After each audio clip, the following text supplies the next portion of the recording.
The financial year of 2022-23 is in its last phase, and the work of calculating income tax for this financial year is now slowly gaining momentum.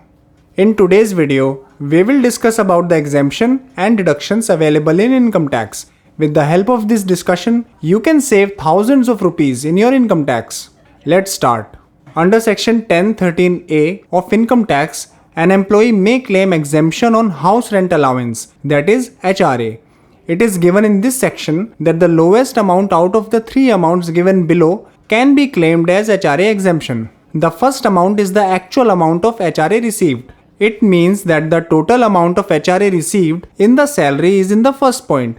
Second amount is actual rent paid reduced by 10% of the salary. It means the amount calculated by actual rent paid minus 10% of salary is in the second point. It is given in the third point that if you live in any of the cities of Mumbai, Kolkata, Delhi or Chennai, then an amount equal to 50% of salary, or live in any place other than these cities, then an amount equal to 40% of salary. Whichever amount is the least among these three amounts, that amount can be claimed as exemption in HRA. It is important to note here that for the purpose of this section, salary means total of basic pay and DA. The exemptions that can be claimed under Rule 2BB of Section 1014 are as follows. Those employees who get reimbursement of children education allowance, they can claim an exemption of Rs 100 per month per child. Exemption in children education allowance can be claimed only for a maximum of 2 children. It means that an exemption of 1,200 rupees can be claimed for one child and an exemption of 2,400 rupees can be claimed for 2 children. Along with this exemption, employees can claim exemption on the amount of the reimbursement of hostel subsidy they get for their children who are studying while residing in the hostel. An exemption of 300 rupees per month per child can be claimed for hostel subsidy. This exemption is also for a maximum of 2 children. It means that an exemption of 3,600 rupees can be claimed for one child and an exemption of 7,200 rupees can be claimed for 2 children. The employees who are blind or deaf and dumb or orthopedically handicapped, they can claim an exemption of 3,200 rupees per month on the transport allowance received. It means that these employees can claim a maximum exemption of 38,400 rupees in transport allowance. Now let us see about the exemptions available in section 16. In subsection 1A, an exemption of 50,000 rupees from the amount of gross salary can be claimed as standard deduction. It is given in subsection 2 that the employees who get entertainment allowance, those employees can claim an exemption of 1/5 of salary or 5,000 rupees, whichever is less, in entertainment allowance. It is given in subsection 3 that the employees who pay professional tax can claim total amount of professional tax as exemption from gross salary. Under section 24B, the employee who are paying interest on housing loan or housing improvement loan can claim exemption of that amount of interest paid. The provisions to claim exemptions are as follows.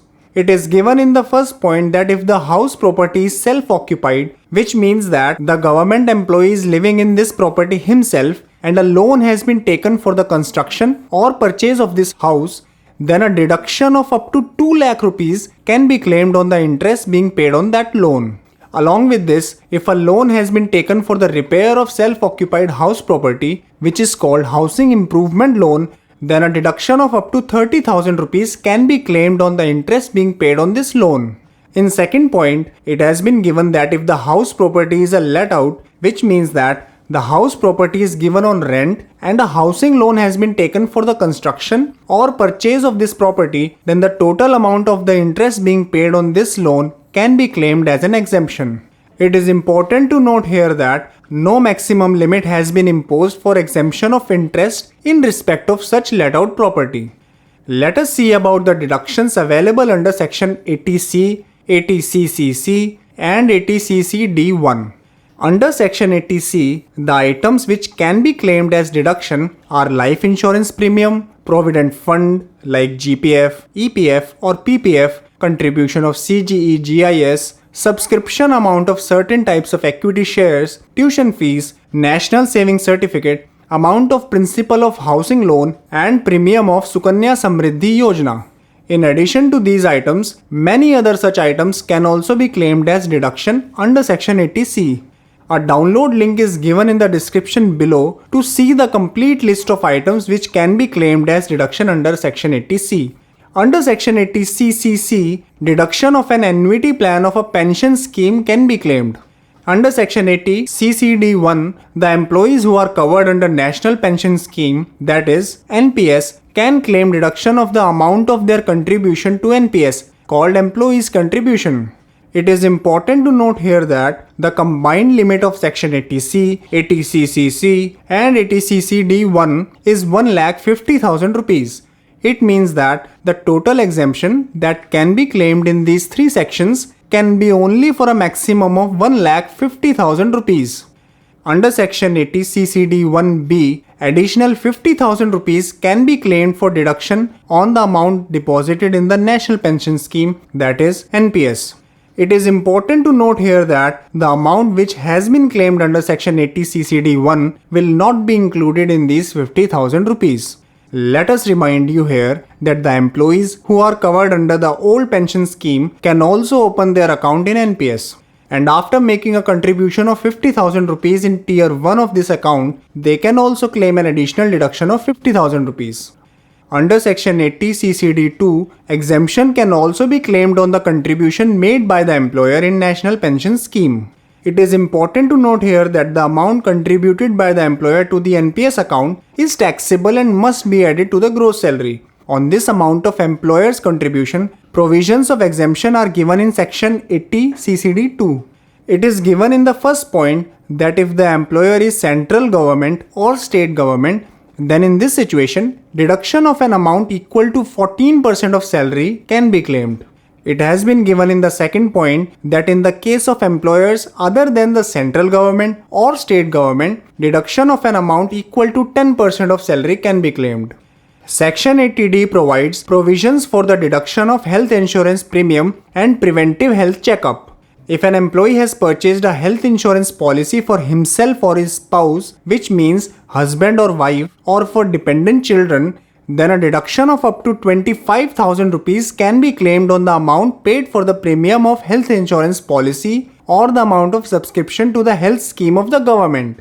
The point to be noted here is that if any of these persons are more than 60 years of age, then in that case, deduction can be claimed of up to 50,000 rupees. In the second point, it has been given that if a health insurance policy has been purchased for the parents, then a deduction of up to 25,000 rupees can be claimed on its premium. Here also, a deduction of up to 50,000 rupees can be claimed if any of the insured persons are above the 60 years of age. In the third point, it has been given that a deduction of up to 5,000 rupees can be claimed for preventive health checkup of self, spouse or dependent children or parents. It is important to note that this deduction of 5,000 rupees is included within the limit of 25,000 rupees or 50,000 rupees given above. Under Section 80DD, deduction can be claimed on payments made towards maintenance or medical treatment of disabled dependent or on any amount deposited in a relevant approved scheme. A flat deduction of 75,000 rupees can be claimed in respect of a person with disability, and no limit has been imposed on the expenses being incurred in this regard. It is important to note here that if the dependent person's disability is of a severe category, then in this situation a flat deduction of 1,25,000 rupees can be claimed. Under Section 80DDB, deduction can be claimed on the expenses incurred on the medical treatment of self or dependent for some specified diseases. A deduction up to 40,000 rupees is available under this section. It is important to note here that if any of these people are senior citizen, then in that case a deduction of up to 1 lakh rupees can be claimed. Under Section 80E, if an education loan is taken for higher education of self or relative, deduction can be claimed on the total amount of interest being paid on that loan. Under Section 80EE, if a loan has been taken to purchase a residential house property, an additional deduction of 50,000 rupees can be claimed on the interest being paid for that loan. It is important to note here that this loan should have been sanctioned between 1st April 2016 to 31st March 2017. In this regard, a link to the list of other conditions is given below in the description. Under Section 80EEA, if a residential house property has been purchased for the first time and a loan has been taken for it, then an additional deduction of 1,50,000 rupees can be claimed for the interest paid on this loan. It is important to note here that this loan should have been sanctioned between 1st April 2019 to 31st March 2022 and deduction has not been claimed under Section 80EE. In this regard, a link to the list of other conditions is given below in the description. Under Section EEB, if a loan has been taken for the purchase of an electric vehicle, a deduction up to 1,50,000 rupees can be claimed on the interest being paid for that loan. It is important to note here that the loan should have been sanctioned between 1st April 2019 to 31st March 2023. Under Section 80G, provisions for deduction have been given on the donation made for prescribed funds or charitable institutions. In this section, two categories of 50% and 100% have been given for deduction on donation.